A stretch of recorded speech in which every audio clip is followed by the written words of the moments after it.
আল আরজাল বাইয়িনু জালওয়াহা, স্পষ্ট ল্যাংড়া হয় না যেন। অলাওয়ারাল বাইয়িনু আওরাহা, স্পষ্ট কানা হয় না যেন। 2 3 অল মারিদাতুল বাইয়িনু মারাদুহা, স্পষ্ট রোগা হয় না যেন।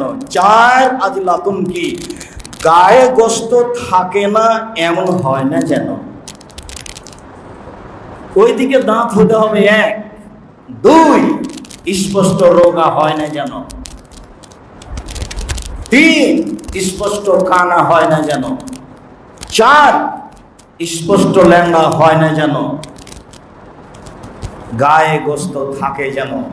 এগুলো দেখে কিনতে হবে।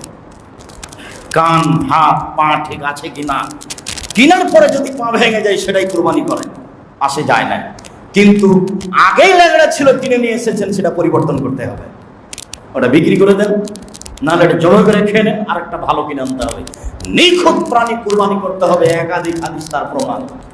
পরে পস্তায় কোনো লাভ নেই, কেমন হয়ে গেল। কুরবানির পূর্ব মুহূর্ত পর্যন্ত পরিবর্তন করেন। ভালো নিয়ে এসেছিলেন, খুঁত হয়ে গেছে, কোনো সমস্যা নেই।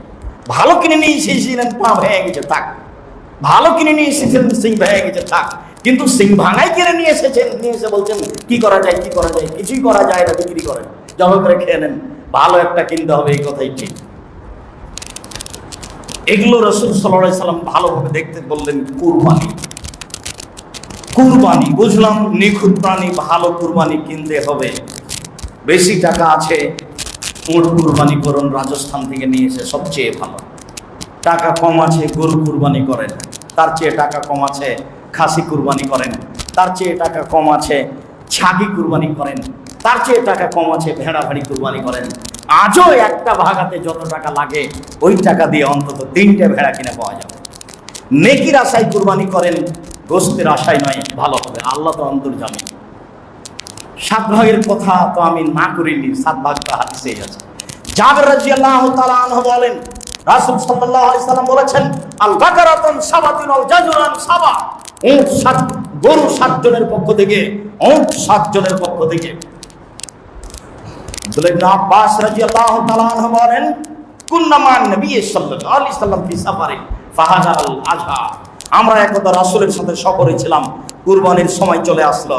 ফাস্তারাকনা ফিল বাঈরি আসারাতুন, আমরা উটে অংশগ্রহণ করলাম 10 জন। অফিল বাকারা সাবা, আর আমরা গরুতে অংশগ্রহণ করলাম 7 জন। 7 পরিবারের পক্ষ থেকে একটি গরু কুরবানি করতে হবে। আমার 33 বছরের অভিজ্ঞতায় কোনোদিন আসেনি। যত তদন্ত চালিয়েছি তত নাকচ বেড়ে হয়েছে। তার একটা হয়েছে, ইমাম মালিক রাহিমাহুল্লাহ খুব জোরালোভাবে বলেছেন, 7 ভাগে কুরবানি চলবে না। আমি 7 জন বলেছি, 7 পরিবার কোনোদিন বলেনি। আর যারা বলছে, কে বলছে চলবে না, এটা হলো পরিবেশ নষ্ট করা। যদি এইভাবে বলতেন যে প্রত্যেকটা পরিবারের পক্ষ থেকে কুরবানি হওয়া ভালো, তবে 7 পরিবারও চলে, তাহলে কথাটা একটু নরম থাকতো। কিন্তু কথার গতি এমন শক্ত, জনগণ বলছে তাহলে করি। জনগণ তো বলছে যে হুজুর তো বললেন, কে বলেছে চলবে না, তাহলে তো জনগণ একটু উল্টা বুঝবেই। জনগণ যদি এইভাবে বুঝতো, হুজুর বলতেন যে প্রত্যেকটা পরিবারের পক্ষ থেকে হওয়া ভালো, তবে 7 ভাগও চলে, তাহলে একটা পরিবেশ নরম থাকতো। কিন্তু বলার গতি তো খুব শক্ত। আল্লাহ, আল্লাহর কসম, একটা গরুতে 7টা পরিবার অংশগ্রহণ করবে এমন হাদিস কিয়ামত পর্যন্ত হবে না। আপনারা নাম শুনেছেন কিনা, মাওলানা আব্দুল্লাহ আল কাফি আল কুরাইশি, তার ফতোয়া মাসাইল বইয়ে অনুমান আজ থেকে 60 বছর আগে লিখেছেন, অনুমান আজ থেকে 65 বছর আগে লিখেছেন, আমি আব্দুল্লাহ আল কাফি আল কুরাইশি একটা গরুতে 7টা পরিবার অংশগ্রহণ করবে এমন কোন হাদিস আমি অবগত হতে পারিনি। এনারা বড় আলেম ছিলেন, আমি সাধারণ মানুষ, তেমন লেখাপড়া জানি না, ভাঙাচোরা টুটা ফাটা জানি। আমি 33 বছর থেকে গবেষণা চালাচ্ছি, কলমে ফতোয়া লিখি, 97 সাল থেকে কলমে ফতোয়া লিখি। আমার এই তদন্তে কোনোদিন একটা গরুতে 7টা পরিবার অংশগ্রহণ করতে পারবে এমন কোন হাদিস অবগত আমি হতে পারি। তবে একটা পরিবারের পক্ষ থেকে একটা কুরবানি 3টে সহিহ হাদিস আছে। আয়েশা রাদিয়াল্লাহু তাআলা আনহা বলেন, আমার রাসূলুল্লাহ সাল্লাল্লাহু আলাইহি সাল্লাম বিকাবসিন, আল্লাহর নবী একটা ভেড়া কিনতে বললেন যে এনজুরু ফি সাওয়াদিন ওয়া ইয়াবরুকু ফি সাওয়াদিন ওয়া ইয়ামসি ফি সাওয়াদিন, শোনো, ভেড়া কেন কিনো? কালোতে হাঁটে, কালোতে খায়, কালোতে দেখে। তাহলে কালো কালো প্রাণীর মধ্যে কি রহস্য আছে তা বিদ্বানগণ চিন্তা করতে পারেন না। তবে বললেন যে মনে হয় গোস্ত স্বাদ হতে পারে, হতেও পারে। তিনি বললেন ভেড়া কিনো, কালোতে খায়, কালোতে হাঁটে, কালোতে শয়, কালোতে খায়, মুখ কালো, কালোতে শয়, পেট কালো, কালোতে হাঁটে, পা কালো। এটা তিনি বললেন। ফৌতিয়া দেহি রিজাইয়া দেহি, নিয়ে আসা হলো তার কুরবানির জন্য। তিনি বললেন আয়েশা হালবিল বদুয়া সাজিহা, আয়েশা ছুরি নিয়ে আসো, তুমি পাথরের মাধ্যমে ছুরিটা ধারালো করে নিয়ে আসো। স্ত্রীর নাম ধরে কাজে বললেন আয়েশা এক গ্লাস পানি দাও। নিজে নিজে পানি ঢেলে নেবেন না, নাহলে স্ত্রী মনে করবে আমার উপরে রাগ করেছে, সেই জন্য বলেন না। কাজ স্ত্রীর নাম ধরে বলবেন, স্ত্রীও আপনার নাম ধরে বলতে পারে, মন খারাপ করবেন না। ওই যে একটু আগে ইব্রাহিম আলাইহিস সালামের স্ত্রী বলছেন আই না তাজা ইব্রাহিম, ইব্রাহিম আপনি কোথায় যাচ্ছেন, আমাকে বলছেন না কেন কিছু? ওই যে দেখেন পৃথিবীর কত বড় মানুষ তার নাম ধরে তার স্ত্রী বলছে, কোথায় যাচ্ছেন আপনি?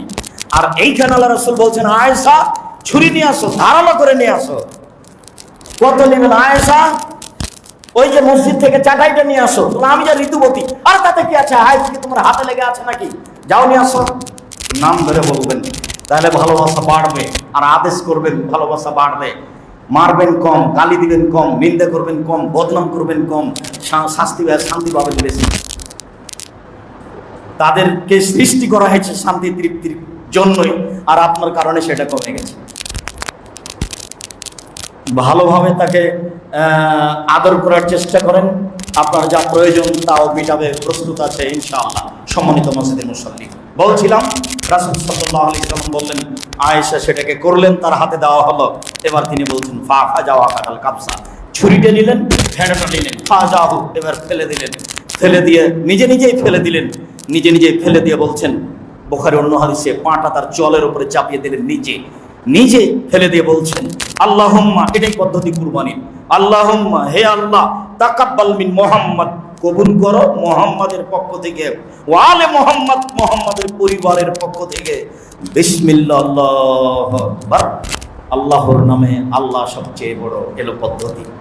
শুরু করবেন, ফেলে দিয়ে বলবেন আল্লাহুম্মা তাকাব্বাল মিন মুহাম্মদ, আপনার নামটাই বলেন। আর আরবি না পারলে আল্লাহ আমার পক্ষ থেকে, আমার পরিবার পক্ষ থেকে কবুল করো, বিসমিল্লাহ। ফেলে দিয়ে দুইজন মিলে ধরে আছে, আপনি ছুরিটি নিয়ে বলেন আল্লাহ আমার পক্ষ থেকে, আমার পরিবারের পক্ষ থেকে কবুল করো, বিসমিল্লাহ। এরপরে মেখম বিন সুলাইম বলছেন যে আমরা বিদায় হজের সময় আরাফার মাঠে রাসূলের পাশে দাঁড়িয়েছিলাম।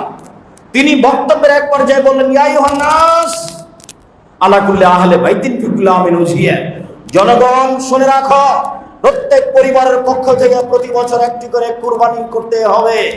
জনগণ শুনে রেখো, প্রত্যেক পরিবারের পক্ষ থেকে প্রতি বছর একটি করে কুরবানি করতে হবে। এটা দেখেন আদেশ পরিবারের পক্ষ থেকে একটা। আইয়ুব আনসারী রাদিয়াল্লাহু আতা ইবনে আব্দুর রহমান বলেন যে আমরা আইয়ুব আনসারীকে জিজ্ঞাসা করলাম কাইফা কানাতিস যাহায়া ফি আহাদি রাসূলুল্লাহ সাল্লাল্লাহু আলাইহি ওয়াসাল্লাম, আচ্ছা রাসূলের যুগে কুরবানি কিভাবে হতো একটু বলবেন? তখন বলছেন হ্যাঁ, কানা রাজুলুন ইজাহি আনহু বিশাতি ওয়ান আহলে বাইতিহি, পরিবারের পক্ষ থেকে, ব্যক্তির পক্ষ থেকে রাসূলের যুগে একটা ছাগল ভেড়া কুরবানি করতো। হয়তো মনে করো না, খাওয়াতো খেত। রাসূলের যুগে পরিবারের পক্ষ থেকে, ব্যক্তির পক্ষ থেকে একটা ভেড়া কুরবানি করতো, খেত খাওয়াতো। তাহলে তিনটি হাদিস সহি থাকলো, পরিবারের পক্ষ থেকে একটি প্রাণী কুরবানি হতে হবে। শতটা করেন, রাসূল সাল্লাল্লাহু আলাইহি সাল্লাম বিদায় হজে 100টি গরু কুরবানি করেছিলেন, 63টি গরু নিজ হাতে এক টানা জবাই করেছিলেন। তারপরে বলেন আলী এগুলি নাও, বাকি তুমি করো। আলী শোনো, চামড়া গোশত ফকির মিসকিনকে বন্টন করে দাও, আর যারা জবাই করছে ওদের পারিশ্রমিক দাও, ওদের গোশত দিবা না। হাদিস বুখারী মুসলিম। পারিশ্রমিককে যে কাজ করছে তাকে টাকা দিতে হবে, গোশত নয়। আর যদি গোশত দিতে হয় অসহায় মনে করে, সেটা ভিন্ন জিনিস। ও কাজ করেছে সেজন্য নয়, কাজ করেছে টাকা দিন, আর অসহায় হিসেবে আবার গোশত দিন। কথা বুঝাতে পারলাম না? গরিব মানুষ কাজ করেছে, টাকা দেন না, টাকা দেন। আর গোশত দিবেন অসহায় হিসাবে, এই কাজের বিনিময়ে নয়, কাজের বিনিময়ে টাকা দিতে হবে। একটাই মানুষ, তাকে টাকা দেন, গোশত দেন, এটাই ঠিক। এবার আব্দুর রাজ্জাক সাহেব কথার শেষে চলে আসি।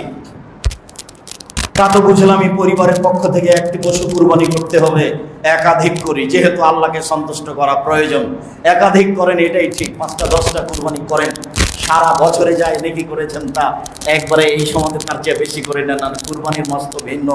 রাসূল সাল্লাল্লাহু আলাইহি ওয়াসাল্লাম বলছেন যে কুরবানির প্রথম 10 দিন এত উত্তম যে এমন কোনো দিন পৃথিবীতে নাই যেটা এটার চেয়ে উত্তম হতে পারে। তখন সাহাবীগণ বললেন, তাহলে জিহাদ নয়? সাহাবীগণ কিন্তু বললেন না যে লাইলাতুল কদর নয়, এ কথা বলেননি। সাহাবীগণ বললেন যে রমজানের শেষ 10 দিনও নয়, এ কথা বলেননি। সাহাবীগণ বললেন না যে রমজান মাসও নয়, এ কথা বলেননি। সাহাবীগণ বললেন না এই উত্তরে, যখন তিনি বললেন, শোনো, যুলহিজ্জার প্রথম 10 দিন আল্লাহর নিকটে সবচেয়ে উত্তম দিন, তখন সাহাবীগণ বলছেন যে তাহলে জিহাদ নয়?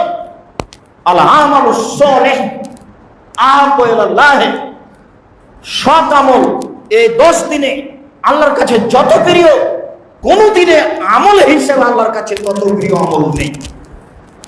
তো সাহাবীগণ বললেন না যে লাইলাতুল কদরের আমলও নয়, এ কথা বলেননি, রমজান মাসও নয়, এ কথা বলেননি। সাহাবীগণ বলেছেন যে জিহাদও নয়, মানে জিহাদ তো ভিন্ন জিনিস, মরলেই জান্নাত। তখন সাহাবীগণ, আল্লাহ রাসূল বলছেন না, জিহাদও নয়। হ্যাঁ, তবে যে লোকটা জিহাদে নেমেছে, মালডাল নিয়ে সবই গেছে, মরে গেছে, মালডাল নাই, কিছু নাই, লোকটাও নাই, হ্যাঁ এইটা বলা যেতে পারে যে ভালো, তাছাড়া কোনো পথ নেই। এখন আমরা প্রথম 10 দিনে কি করব? একটানা 9 দিন পর্যন্ত সিয়াম থাকবেন, 1 2 একটানা 9 দিন চালিয়ে যাবেন, সুবহানাল্লাহ, আলহামদুলিল্লাহ, আল্লাহু আকবার, আল্লাহু আকবার, লা ইলাহা ইল্লাল্লাহ, আল্লাহু আকবার, আল্লাহু আকবার, ওয়ালিল্লাহিল হামদ। এক টানা 9 দিন যাবত, 10 দিন যাবত, 13 দিন যাবত চালিয়ে যাবেন। কুরবানির পরে 3 দিন আল্লাহু আকবার, আল্লাহু আকবার, 3 দান খায়রাত। ভালো আমল, কি ভালো আমল করব? 1 নম্বরে ভালো আমল হলো সিয়াম, 2 নম্বরে ভালো আমল হলো তাসবিহ তাহলিল জিকির আজকার, 3 নম্বরে ভালো আমল কি বললাম? দান, দান খায়রাত। এইটা মনে রাখবেন। তো এই দিনগুলো খুব দামি, তো বেশি কুরবানি করেন 10 তারিখে, তাহলে আরো ভালো হলো। এমনি তো কুরবানি বড়, যার কারণেই এই দিন বেশি হয়ে গেছে, দামি। এই 10 দিনে আছে হজ, এই জন্য দামি। এই 10 দিনে আছে আরাফার মাঠ, এই জন্য দামি। এই 10 দিনে আছে কুরবানি, এই জন্য দামি। রমজান মাসের চেয়ে বেশি দাম। কয়েকটা জিনিস এই 10 দিনে আছে, আছে হজ, আছে কুরবানি, আছে আরাফার মাঠ, আছে আরাফার সিয়াম। এই কয়েকটা মিলে এটা খুব বেশি দামি হয়ে গেছে। বেশি কুরবানি করেন, করাই ভালো। ফকির মিসকিনকে দিয়ে দেন, দেওয়াই ভালো। আচ্ছা, শেষে ভাগে চলে আসি। ভাগ 3 ভাগ করতে হবে কুরবানির গোশত, এমন কথা রাসূল সাল্লাল্লাহু আলাইহি ওয়াসাল্লাম বলেননি। রাসূল সাল্লাল্লাহু আলাইহি ওয়াসাল্লাম বললেন, দেখো, কুনতু নাহাইতুকুম আন লাহমিল আযাহি ফাওকা সালাসিন, আমি তোমাদেরকে কুরবানির গোশত 3 দিনের বেশি খেতে নিষেধ করছিলাম। কেন? মানুষ ছিল দরিদ্র, যাতে করে ধনী মানুষেরা গরিব মানুষকে দিয়ে দেয়। 3 দিন পরে তো খেতেই পারবো না, ফেলেই দিতে হবে, তাহলে দিয়েই দিই, সেই জন্যই আদেশ করেছিলাম। এখন ফাকুলু মা বাদালাক, খাও, যতদিন পারো ততদিন খাও। তখন মানুষ মনে করেছে তাহলে সামনে কুরবানি পর্যন্ত খাবো, তাই রেখে দিয়েছে। তাহলে তো আল্লাহ তো অন্তর জানছে, এভাবে করতে হবে না। তাহলে করতে হবে কিভাবে? বিভিন্ন এলাকাতে বিভিন্ন নিয়ম আছে, আসলে এগুলো একটাও ঠিক নয়। একটাই হলো এটাই নিয়ম, গরিব মানুষ বেশি আছে, বেশি দিয়ে দেন, কম রাখেন। গরিব মানুষ কম আছে, তাহলে বেশি রেখে দেন, কম দেন। পরিস্থিতি অনুপাতে দিতে হবে, এটা আল্লাহ রাসূল বললেন। তিনি বললেন, খাও যেমন ভালো লাগে, অতে মুআদ্দা খেরো, দেও জমা রাখো, খাও, দেও জমা রাখো। এই হলো 3টে। হিসাব করে খাবেন, হিসাব করে দিবেন, নিজের বিবেচনা অন্যের কাছে দিবেন না, এটাই হবে সবচেয়ে ভালো। সম্মানিত দিনী ভাই বোন, বলছিলাম বৈধ পয়সা দিয়ে আল্লাহকে সন্তুষ্ট করার জন্য কুরবানি করুন।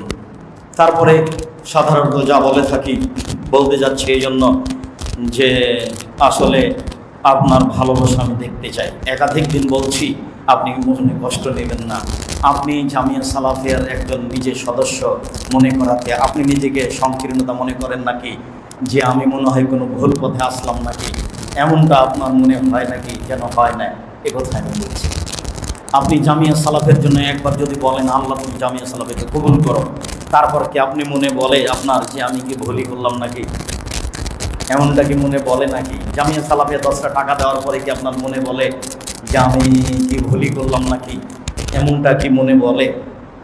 আল্লাহর কসম, আমি আব্দুর রাজ্জাক বিন ইউসুফ, আমি আপনার কাছের ভাই। আপনি যদি জামিয়া সালাফের জন্য একবার বলেন যে আল্লাহ তুমি জামিয়া সালাফেকে কবুল করো, এতে আপনি ক্ষতিগ্রস্ত হবেন না। আমি আপনার দিনী ভাই আপনাকে বলছি, এই কথার পিছনে আমার কোনো স্বার্থ নেই। জামিয়া সালাফে কীভাবে চালাবে সেটা আল্লাহ ভালো জানেন, তবে মানুষকে দিয়ে চালাবে সেই জন্য আপনাকে আমি বলছি। জামিয়া সালাফের একটি গুরুত্বপূর্ণ শাখা হচ্ছে আদ-দাওয়া ইলাল্লাহ। আদ-দাওয়া ইলাল্লাহ এদের সদস্যদের 1 নম্বর কাজ, এদেশের মাটিতে তারা 15 মক্তব চালু করবে। উত্তরবঙ্গে প্রায় তারা 300টি মক্তব চালু করেছে। আদ-দাওয়া ইলাল্লাহর 2 নম্বর কাজ, তারা এদেশের মাটিতে মসজিদ ভিত্তিক দাওয়াত দিবে। বর্তমান যে আমরা দাওয়াত দিচ্ছি তাতে কিছু সময় আছে, তাতে কিছু স্বার্থ আছে, যেটা আমরা বুঝতে পারছি।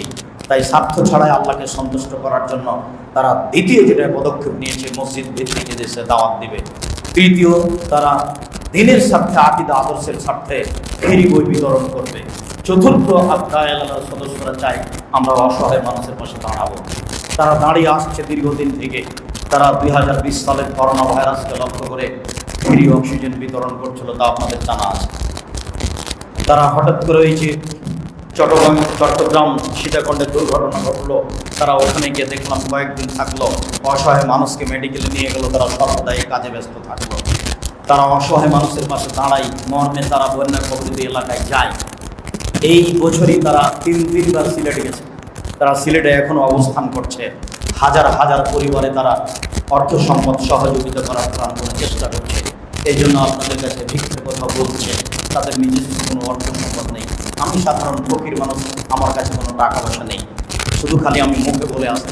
যেটা আমি বলছি আল্লাহর উপরে ভরসা করে বলছি, আমি সেটাতে সফল হবো ইনশাআল্লাহ। আগামী শনি রবিবারে বাইতুল হাম জামে মসজিদের পাইলিং কাজ শুরু হবে 200 শতক জমির উপরে। কত টাকা খরচ হবে এগুলো আমাকে টেনশনে ফেলবেন না, কাজ হবে ইনশাআল্লাহ। এই কথা আপনার খালি মুখের দোয়া, আল্লাহ তুমি বাইতুল হাম জামে মসজিদ কবুল করো, এইটুকু আমি আপনাকে অনুরোধ জানাচ্ছি। জামিয়া সালাফের গুরুত্বপূর্ণ শাখা দাওয়া ইলাল্লাহ, ওদের জন্য দোয়া এবং ওদের সার্বিক কাজে সহযোগিতা করার জন্য অনুরোধ জানাচ্ছি। ব্যক্তিগত হিসাবে আপনি এই মসজিদের সদস্য হিসাবে, মুসল্লি হিসাবে কতটুকু আগাবেন? আমি যদি মনে করি যে আপনি জামিয়া সালাফের সদস্য হিসাবে শরীরুল্লাহ মসজিদের মুসল্লি আগান, তাহলে সবচেয়ে ভালো হবে। এতে আপনি শান্তি পাবেন, তৃপ্তি পাবেন। ওদের কাজে অংশগ্রহণ করেন, তারা হাজার হাজার পরিবারের পাশে দাঁড়াচ্ছে। কোথা থেকে কোথায় যাচ্ছে, জামালগঞ্জ একটা এলাকায় নৌকা নিয়ে চলে যাচ্ছে। আমি বাস্তব তার কিছু অংশ গ্রহণ করেছি, তা আপনারা দেখেছেন।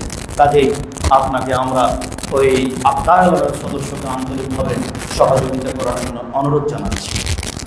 দাওয়া এলাকার একটি গুরুত্বপূর্ণ কাজ, জামিয়া সালাফের একটি গুরুত্বপূর্ণ শাখা আল ইতিসাম, অনলাইন আল ইতিসাম টিভি এবং বই পুস্তক। আমি জানি না, আমার আশা অনুযায়ী আপনাকে বলছি, আপনারা প্রত্যেকেই মাসিক আল ইতিসাম পত্রিকা নেন বলে আমার